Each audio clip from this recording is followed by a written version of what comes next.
Quando eu comecei meu laboratório aqui na Universidade do Texas, esse era realmente um foco da minha pesquisa. Eu queria fazer um tipo de pesquisa, uma linha de pesquisa que tivesse um impacto na vida de pessoas, principalmente pacientes, né, que estão passando aí por um diagnóstico de câncer ou de alguma outra doença. Mas o que eu queria fazer era utilizar as técnicas mais sofisticadas de química, de espectrometria de massas, de leitura molecular, mas traduzir, transformar essa informação que é altamente complexa para uma linguagem simples e uma interface simples, né, entre uma pessoa que estaria utilizando no dia a dia, para essa pessoa que estaria utilizando no dia a dia poder, né, usufruir dessa sofisticação, né, nas análises moleculares de uma forma simplificada. Então a ideia era como que a gente pode pegar essa informação que é complexa, química, molecular, e, né, traduzir de uma forma simplificada para estar aí ajudando pacientes no dia a dia. Uhum. Então isso já era o objetivo, você já trabalhou para esse objetivo? Com certeza, e o meu objetivo era esse, né, de estar utilizando o meu treinamento em química, o meu treinamento com técnicas de espectrometria de massas, com técnicas moleculares, e estar podendo ajudar o paciente no dia a dia. E eu sabia que para realmente fazer isso de uma forma eficaz, para a gente realmente estar ajudando os médicos, os cirurgiões, os patologistas a estarem usufruindo dessa complexidade molecular que nos informa tantas coisas, né, sobre o paciente, era muito importante fazer essa interface aí de uma forma mais simplificada possível, para eles realmente estar podendo usufruir dessa informação.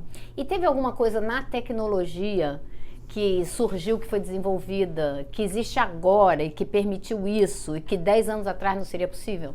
Olha, a gente tem, nessa área de espectrometria de massa, de análise molecular, a gente tem feito muito avanço para estar adquirindo dados, né, espectros de forma bem rápida, mas ainda mantendo a performance, né, dessas técnicas para estar podendo fazer a análise mais sensível, mais específica possível. Então, eu diria assim, nos últimos 10 anos teve um avanço muito grande em estar otimizando essas tecnologias para estar fazendo uma análise mais rápida, mais completa e mais eficaz de amostras. Mas o que realmente estava faltando era uma forma de a gente poder estar usando essa informação de uma forma simplificada e adquirindo esses dados também de uma forma simplificada. Então faltava alguém que entrasse com esse olho dessa tradução, Exatamente. De fazer essa transposição do complexo pro aplicado. E essa interface, né, que foi a ideia principal com a caneta, né, como que a gente, essa interface física mesmo, a gente tem aqui um equipamento super sofisticado, dados extremamente complexos, e agora nós temos também um cirurgião, um patologista que não tem um PhD em química, não tem um treinamento específico nessa tecnologia. O que a gente põe aí no meio que permita que esse profissional clínico se utilize de uma técnica tão complexa? E aí que eu comecei a pensar, né, a gente tem que fazer uma coisa simplificada, simples de se utilizar, biocompatível, que seja fácil de ser utilizada, e daí a gente também precisa, né, pegar essa informação complexa e estar comunicando de uma forma também que leve a uma decisão clínica. Por exemplo, esses dados moleculares indicam que seja um tecido de câncer, indicam que esse seja uma amostra normal, mas numa linguagem assim, simples, que qualquer profissional no meio clínico possa entender. Eu queria que você explicasse o que é que esse teste identifica. A análise que a gente faz é da composição química dos tecidos humanos. Então, os nossos tecidos, as nossas células, são compostas de moléculas como lipídios, metabólitos, proteínas. E as células normais têm um perfil normal dessas moléculas, que você esperaria que seja assim, né, dentro de uma distribuição, né, que seria um perfil normal de uma célula normal. Uma quantidade de cada um desses componentes. Isso mesmo. Então, vamos falar, a gente pode imaginar que nem uma célula humana. Nós temos uma membrana que tem bastante lipídios e proteínas. Dentro da célula tem bastantes metabólitos. E se você caracterizar essas células normais, você vai ver que tem quantidades específicas dessas moléculas que são de uma pessoa, vamos dizer, que esteja saudável. Uma célula de câncer, uma célula que está com uma doença, tem um perfil completamente diferente. Tem uma desregulação nesses processos biológicos. Então, vamos dizer, glucose, que você esperaria que esteja numa concentração X, agora numa célula de câncer está numa concentração Y. Então, o que a gente precisa fazer é achar uma técnica, né, que possa medir essas moléculas de forma rápida e, baseada nessas mudanças de perfil moleculares, dizer, olha, esse perfil é característico de uma célula normal. Esse perfil é característico de uma célula de câncer. E é isso que a gente utiliza a espectrometria de massas. A espectrometria de massas é uma técnica analítica, química, que consegue analisar de uma forma muito sensível esse painel de moléculas e realmente identificar esse perfil de quantidades e também de moléculas específicas. E daí, baseado nesses perfis, a gente consegue falar, esse tecido é câncer, esse tecido é normal, essa célula é câncer, essa célula é normal. E isso é super preciso? Muito preciso. É impressionante até como a gente agora, no meu projeto aqui no laboratório da caneta, né, que a gente tem utilizado em mais de 1000 tecidos, a gente já utilizou. E o que a gente identificou é que mesmo entre pacientes diferentes, há um perfil que é característico, vamos dizer, de um câncer de mama, ou de um câncer de próstata, um câncer de pâncreas. Outra coisa que a gente pode fazer com a espectrometria de massas é que esse padrão é tão específico que a gente consegue também identificar o subtipo molecular. Então, eu consigo dizer, baseado nesse perfil de moléculas, se é um câncer de mama muito agressivo, se é um câncer de mama menos agressivo, se é esse subtipo molecular ou um outro. Então, essa é uma área também que agora a gente está explorando bastante. A gente consegue ir além do diagnóstico para estar falando não só se isso é câncer, mas esse é o tipo específico. E a maioria das moléculas que a gente detecta são metabólitos. A análise dos metabólitos te mostra o que está acontecendo nesse exato momento nas suas células. Tem pessoas que têm uma mutação genética que ainda não têm um câncer, por exemplo. Então, tem casos assim de mutações genéticas, de mudanças genéticas que ainda não estão causando a doença. Agora, o seu metabolismo está dizendo que está acontecendo no seu corpo nesse exato momento. São os produtos finais das reações químicas no seu corpo. Então, poder detectar esses metabólitos em tempo real te dá uma visão assim completa do que está acontecendo no organismo. Agora me diz uma coisa, no meio da operação, você quer usar esse equipamento na hora que a operação está acontecendo. Quanto tempo demora para sair o resultado na operação usando essa tecnologia?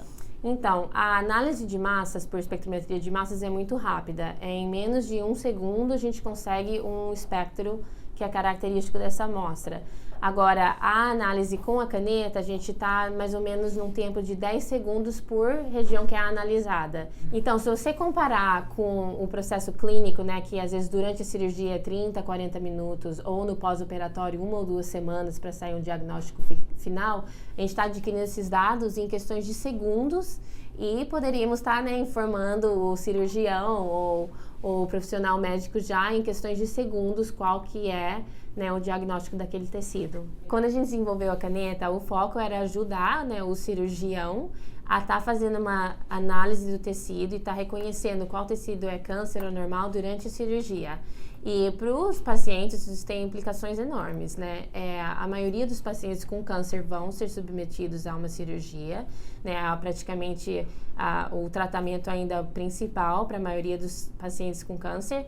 E nessa primeira cirurgia, o ideal é que todo o câncer fosse removido, com uma preservação também do tecido normal, né? Tem esse balanço aí, né? Esse compromisso entre tirar o máximo do câncer, mas também preservar o tecido normal, porque para um paciente, né, em vários tipos de cirurgia, uma cirurgia que exemplifica isso muito bem, uma cirurgia de câncer de cérebro, né? Você realmente quer preservar o tecido normal, então você tem que ter essa percepção, né, de onde que o câncer termina, onde que o tecido normal se inicia, para realmente estar podendo otimizar o tratamento para o paciente. Ou seja, operar o menos possível, tirar o máximo, com o mínimo, tirar todo o câncer, tirando o menos possível de Isso. tecido saudável. Exato. E para o cirurgião, um cirurgião que tem muita experiência, né? Claro, a maioria dos cirurgiões são muito bem treinados.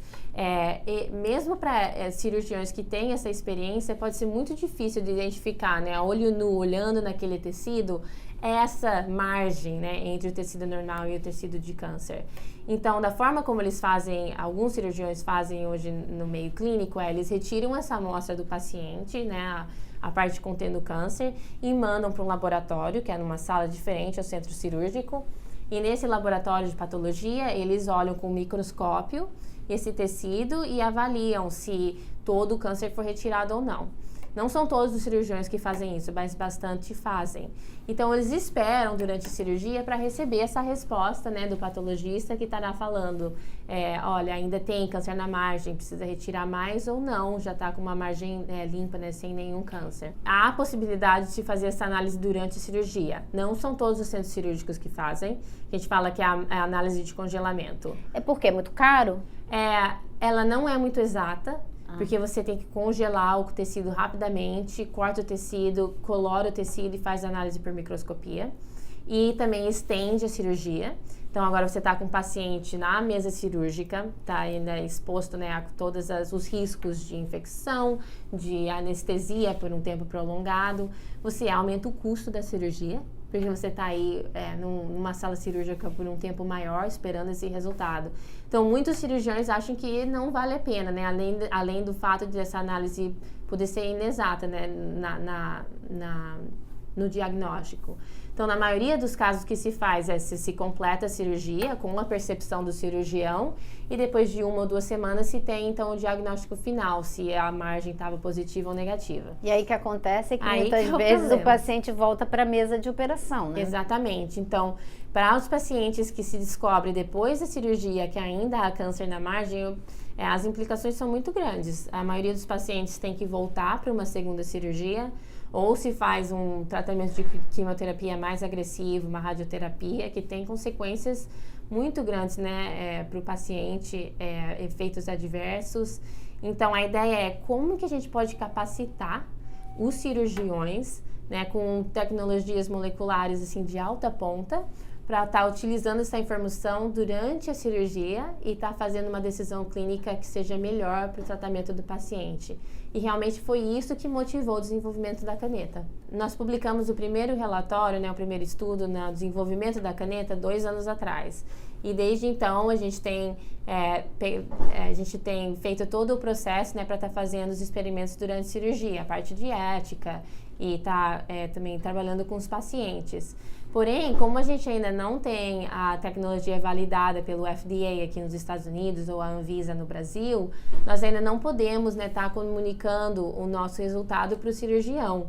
Porque como a gente ainda não validou a tecnologia de uma forma que essas agências querem que a gente valide, né, com milhares de pacientes. É um processo de aprovação, né, um processo que é demorado. de aprovação, que é demorado. Porque esse processo de aprovação é demorado, por enquanto a gente pode estar coletando esses dados, fazendo a análise dos dados para comparar, né, os nossos resultados com o resultado clínico, porém não podemos ainda influenciar as decisões dos cirurgiões.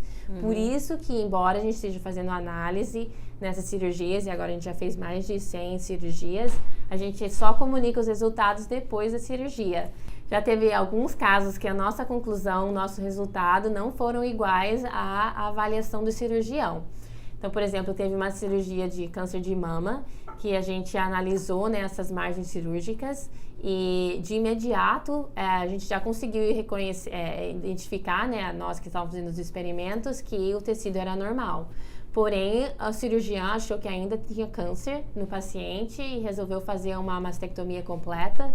E depois, no pós-operatório, que a gente descobriu que realmente o tecido estava completamente normal. E se a gente pudesse, né, ter comunicado isso em tempo real, poderia ter mudado aí o curso da cirurgia. E a decisão clínica, né? Precisa realmente de uma mastectomia? Poderemos, ao invés de fazer uma retirada menor, né, do tecido para estar favorecendo a paciente. Isso é uma mudança radical na vida de uma mulher. Com certeza. Esse tipo de decisão clínica tem um impacto muito grande, né, na vida de uma paciente, de uma mulher, e na recuperação aí no pós-operatório. Então, nesses casos, né, que a gente já tem avaliado, que a gente vê realmente, né, o impacto que uma tecnologia desse tipo pode ter na vida de milhões de pacientes.